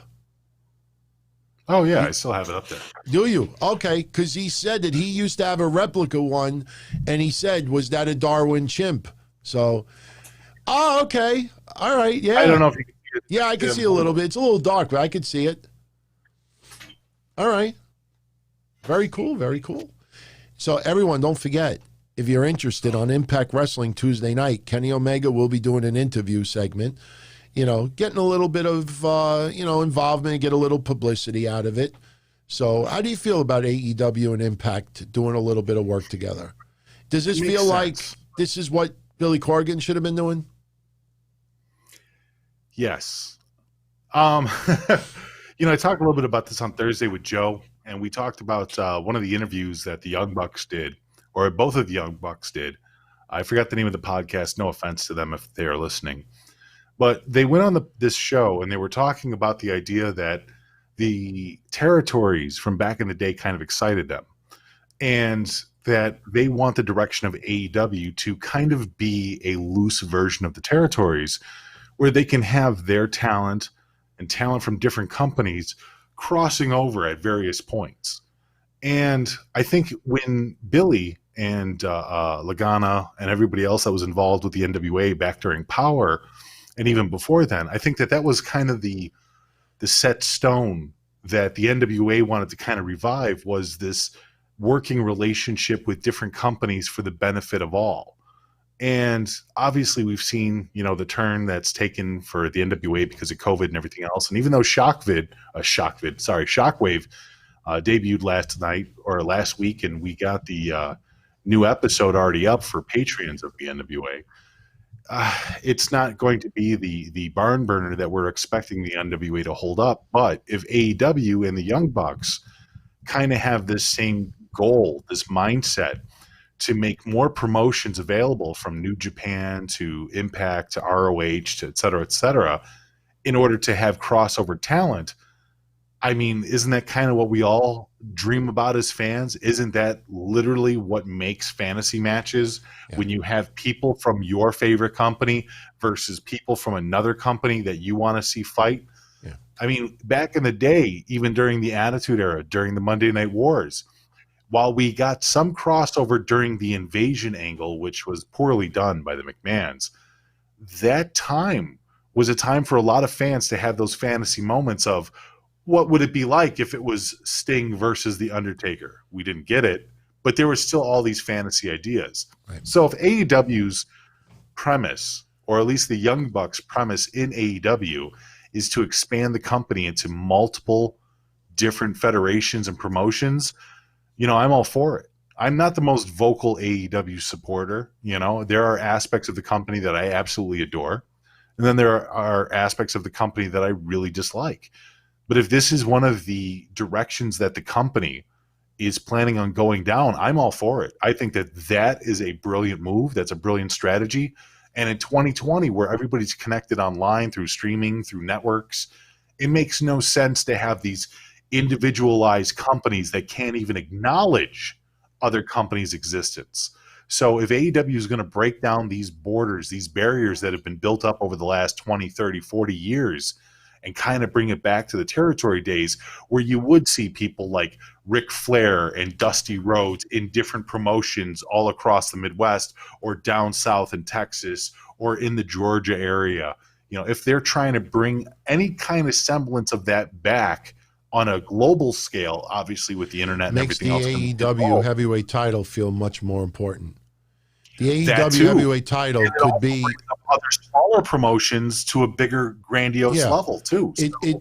When Ric Flair used to show up in a smaller promotion, it was a big deal, and it made the NWA title at that time feel even bigger, because it was like almost like a holiday, to have the champion show up in your area. So, in the end, this may make.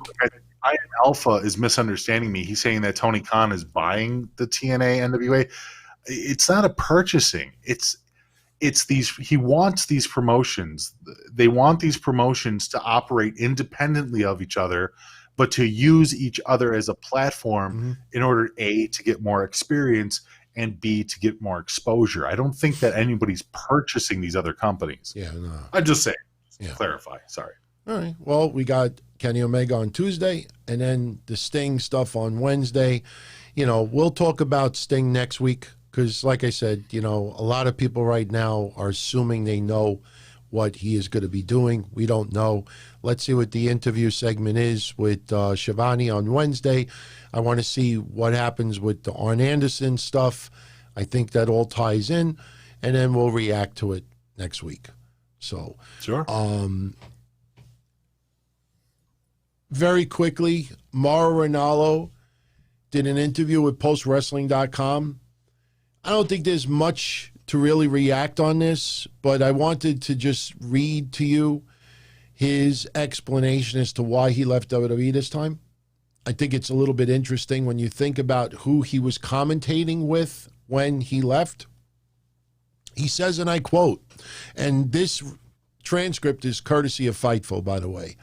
He says, WWE is one of the most mentally grueling places, and that's not necessarily a criticism by any means. There's a reason Vince McMahon has built a multi-billion-dollar empire. Is it perfect? No, not by any means, but neither am I. I chose to go to WWE, and it was a dream come true.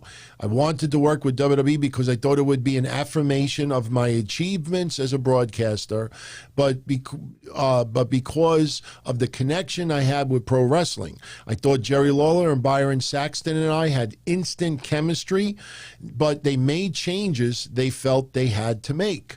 I've proven that I could work with almost anyone as a broadcaster, but there were many times that I was like, what is going on here? 4-man booth, 8-man booth? I get it, but that's not what I want as a commentator. I get moving to NXT. When we were live, it was the best experience I could ask for, and that's a testament to what Triple H and everyone in NXT has done. I just felt for my own mental health, even doing the show from my home, it was to the point where I would have a panic attack in the morning of the recordings in the last few months. All respect, I didn't like what was happening and who was involved. All respect to all the announcers, I believe in chemistry. Maybe I was the problem. On show day, I'm not a great guy to be around because I'm so focused. I'm prepared, and I expect everyone else to be on the same. I'm a play-by-play announcer, and I think I'm one of the best in the business. I need to be left alone at times. So obviously a couple little comments to Corey Graves, couple of comments. Remember when they said that he was hogging up the commentating time? Right. Don't know how he felt about teaming up with Nigel McGuinness and Beth Phoenix, But look, we know about Mauro Ranallo's, mental health in the past.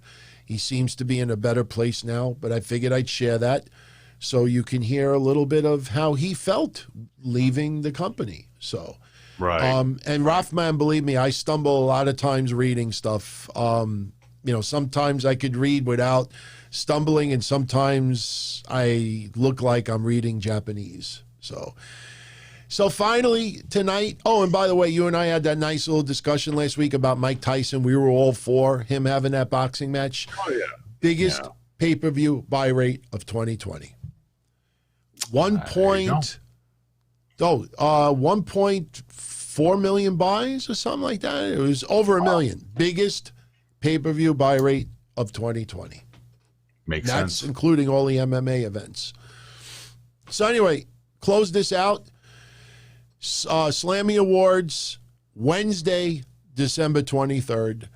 It will not air on NXT, even though it's Wednesday. It will not air on Raw or SmackDown. Instead, you could watch the Slammy Awards on the WWE Network, YouTube, Facebook, Twitter, and the WWE website. It will air at 10 o'clock in the morning on Wednesday, December 23rd.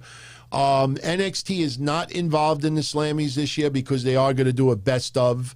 There'll be awards for NXT on its own.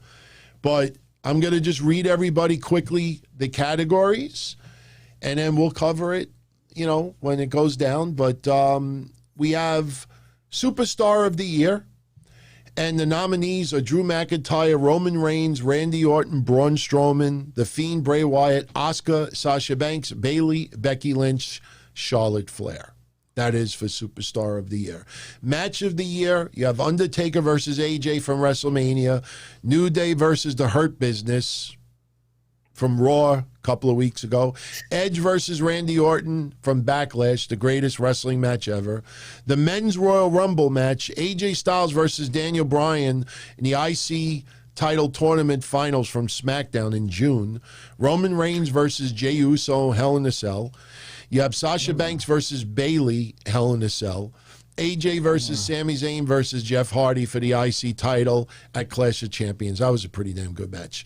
Drew McIntyre versus Roman Reigns, Survivor Series. Becky Lynch versus Asuka, Royal Rumble. Rivalry of the Year, Seth versus the Mysterio family. Drew McIntyre versus Randy Orton. Edge versus Randy Orton. How's that for the year? Sasha Banks versus Bayley. R-Truth versus The World. Lana versus Announce Tables. Tag Team of the Year, the Golden Role Models. Lana versus Announcing Tables? Yeah. Yeah. That's goofy. All right. Tag Team of the Year, the Golden Role Models. Nia and Shayna. New Day, Street Profits, Nakamura and Cesaro. Notice how they left out Kairi Sane and Asuka, by the way. She's on a good grace with WWE. I would have put, you know what? I would have put her as an honorable mention, just as like a shout out. I would have done that. I don't know if I would have picked them. I probably would go with Bayley and Sasha as far as a spur of the moment, but I have to think about it. Huh? DT. WWE No Speak Japan. I know. That's sad. That's really sad. Return of the Year. Edge, Roman Reigns, MVP, Goldberg, Sami Zayn. Ring Gear of the Year. Charlotte, Sasha, Seth Rollins, New Day, Bianca Belair, Shinsuke Nakamura, and Carmella. Something tells me that award is for Bianca.